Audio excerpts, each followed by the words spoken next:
早些时候读过莎士比亚的《雅典的泰门》，这是莎翁最后一部悲剧作品，描写了一位生活在雅典的贵族泰门，从家财万贯到负债累累，期间他的朋友们也从阿谀奉承到与其断绝来往，甚至落井下石。其实我一直不明白，莎翁为何将这部戏剧背景放在雅典，难道是因为雅典有什么独特的气质吗？带着这份思量，我漂洋过海来到了这里。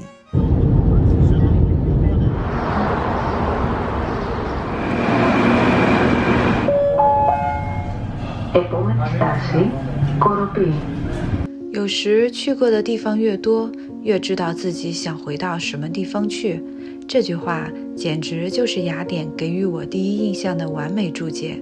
老实说，这里并不是一个让我一见钟情的地方。城区拥挤且老旧，大街小巷布满的涂鸦略显得杂乱，两厢小车四处绕行，公共交通设施也远不如其他欧洲国家的精良。我突然觉得雅典似乎就是一个长不大的孩子，步履蹒跚地遗落在了时代步伐的后面。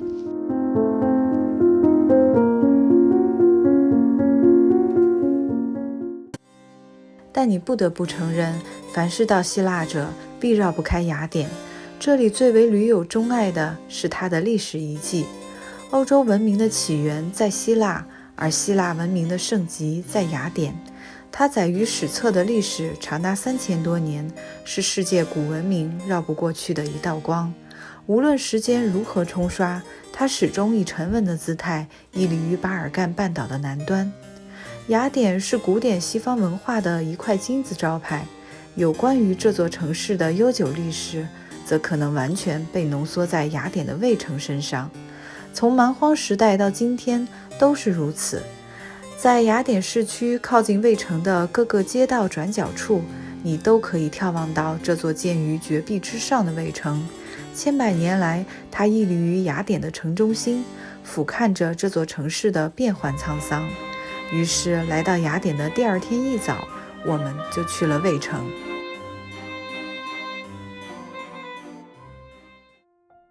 通往卫城的上山路只有一条，前往拜会古文明的人络绎不绝。对文明的向往似乎总是牵动着人类的脚步，从语言肤色可以判断出来自世界不同的地方。检票通过卫城景区的入口，最先遇到的不是卫城山门，而是一座无比宏伟和神圣的古剧场，瞬间牢牢地抓住了我们的眼睛。这就是阿迪库斯露天剧场。余秋雨曾对阿迪库斯剧场是这样描绘的：这个音乐厅距今1800多年，舞台背景是高耸云天的石柱遗迹，颓残而又倔强的真实图像超过了世界上其他所有的舞台布景。的确，这个剧场像是凝结了天地大美之气。透过剧场的后墙，雅典城一望无际，我们完全被这磅礴的气势震撼到了。绕过古剧场继续涉级而上，就来到了卫城的真正入口——卫城山门。多利安式及奥艾尼亚式列柱巧妙地穿插并列，气势雄伟。穿过宏伟的山门后，在一片空旷中，最让游客流连忘返的帕特农神庙直逼入眼。公元前5世纪，著名政治家伯利克利统治雅典时期，在山上修建了祭奉雅典娜的帕特农神庙。为了歌颂雅典战胜波斯侵略者的胜利而建，此庙不仅规模最宏伟，坐落在卫城中央的最高处，庙内还曾经存放着一尊黄金象牙镶嵌的全希腊最高大的雅典娜女神像。古谚语里有一句这样说道：一日毁不了帕提农。的确，神庙变成今天这个样子，是四方共同造成的结果。首先是希腊人自己管理不善，一场大火烧掉了整个屋顶。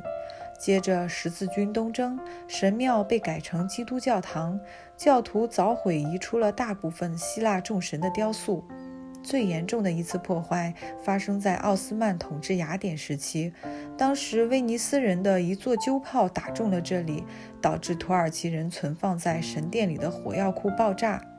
最后在19世纪，神殿残存的一些完整的雕像和大理石被运到了英国，至今仍收藏在大英博物馆和卢浮宫中。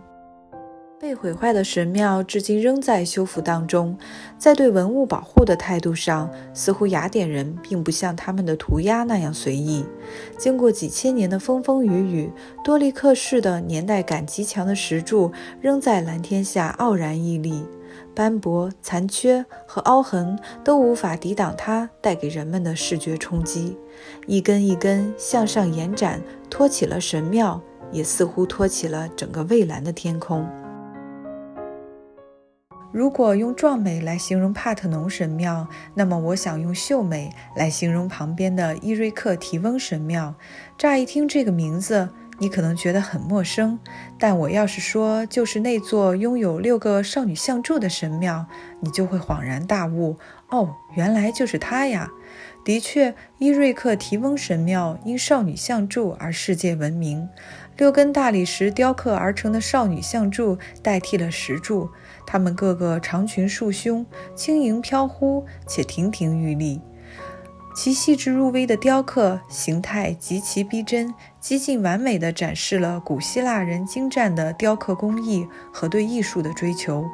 由于石鼎的分量很重，而6位少女为了顶起沉重的石鼎，颈部必须设计得足够粗壮，但是这将影响其美观。于是建筑师给每位少女颈后保留了一缕浓厚的秀发，再在头顶上加上花篮，成功地解决了建筑美学上的难题。如今渭城山上这里的6个美少女都已经不是原物了，而是复制品。有5个原物在山下渭城博物馆里，另一个在大英博物馆。传说这里是雅典娜女神和海神波塞冬为了争做雅典保护神而斗智的地方。至今神庙的北侧还长有一棵上千年的橄榄树，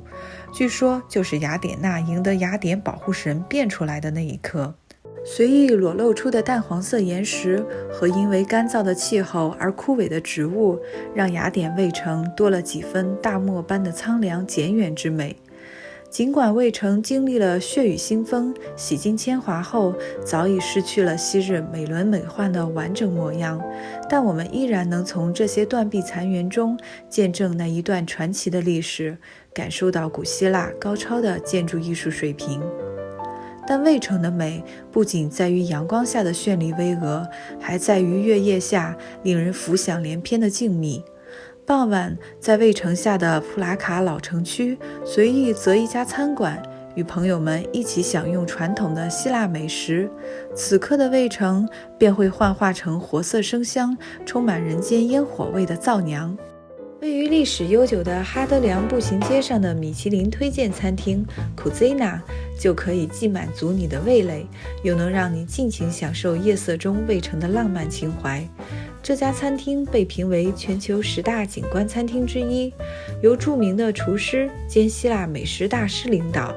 吸引了无数食客。希腊菜属于地中海菜系，虽然同土耳其一样油炸和煎烤比较常见，但由于食材新鲜，而且多用橄榄油和蜂蜜，所以相对而言仍然是比较健康的。这家餐厅最经典的招牌菜当属烤小羊腿和猪手了。小羊腿用红酒、蒜蓉、牛至、柠檬皮、盐和胡椒等调味品，经过2个小时的腌制，再经慢火烹烤6小时完成。烤出来的羊肉异香扑鼻，完全没有腥味和膻味，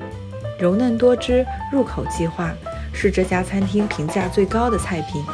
经过了12个小时低温慢炖的猪手，加上腌制的新鲜菠萝，搭配上细滑的胡萝卜泥，再淋上酸酸甜甜的酱汁，味道十分的浓厚，简直是完美。经由时间的烹煮，这些传说中的希腊美食热气腾腾，滋味丝丝入口，大快朵颐。傍晚时分，夕阳西下，远处是古老的卫城，它静静地沐浴在温暖的灯光与柔和的月光下，来自遥远文明的力量带给我们全身一股震撼。我似乎开始喜欢上了这座城市，也似乎渐渐开始体会到这座城市永不褪色的魅力所在。微弱的烛光下，人们在露天的餐厅里三三两两的那么休闲自在地享受着美食与美景。之前就听闻过有关希腊人的慢生活，此时此刻身临其境，感同身受。在雅典剩下的几天时光里，慢悠的生活方式也让我们学着将整个旅行节奏慢下来，